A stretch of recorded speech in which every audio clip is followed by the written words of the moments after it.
unanimous decision. The Laserman, JB De La Cruz.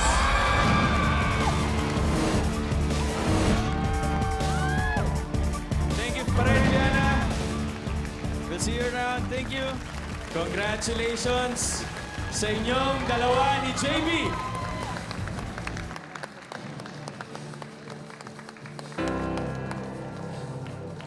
Siyempre, blessed na blessed yung feeling ko. Masaya ako.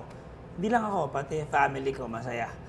And excited at the same time, kinakabahan. Kinakabahan. Kasi finals eh. Siyempre, hindi mo pwedeng sabihin, lahat gustong manalo.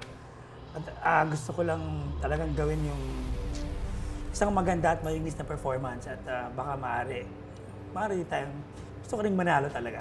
Actually, una pa lang sabi ko, masaya na ako sa elimination, makapag-perform, makita sa TV. Nung nanalo, okay, masaya na ako sa semis.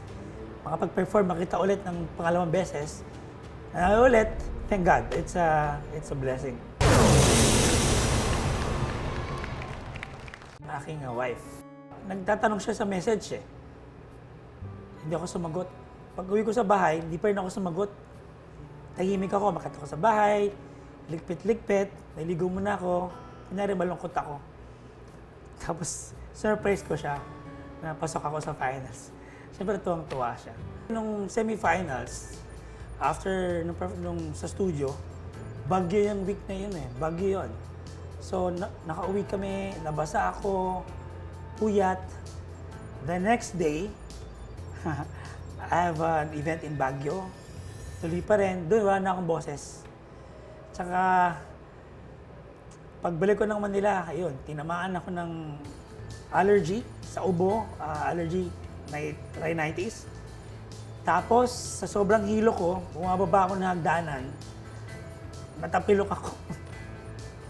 Sa edad ko na to, natapilok pa ako. So, yun, as in, hindi ako makalakad. As in, kinabahan talaga ako. Hindi ko siya pina-check up. Hanggang dumating tong finals day na to, mamaga pa din siya hanggang ngayon. Pero, siyempre, you know, as a performer, walang excuse eh. The show must go on. So, buo yung loob ko na itutuloy ko kahit mabali siya ulit. Sa totoo lang, no, I don't quit eh. I never quit. I never say no. Maybe I will stop and let go of it, but that doesn't mean I'm saying no. So, dito sa Battle of the Judges, hindi quit yung naisip ko eh. Laban. At yung faith ko kasi sa Panginoon, alam ko pagagalingin niya ako eksakto on the day of the finals. Kaya, hindi sumagi sa isip ko yung ayawan na.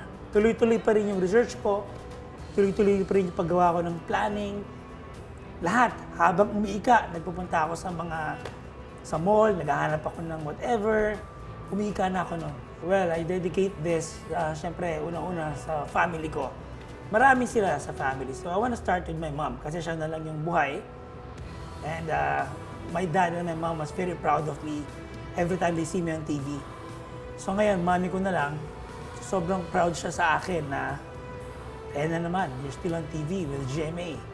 So I dedicate this to her and of course to my wife, Tina, and my daughters, Diana and Sadie. Bakbaka na!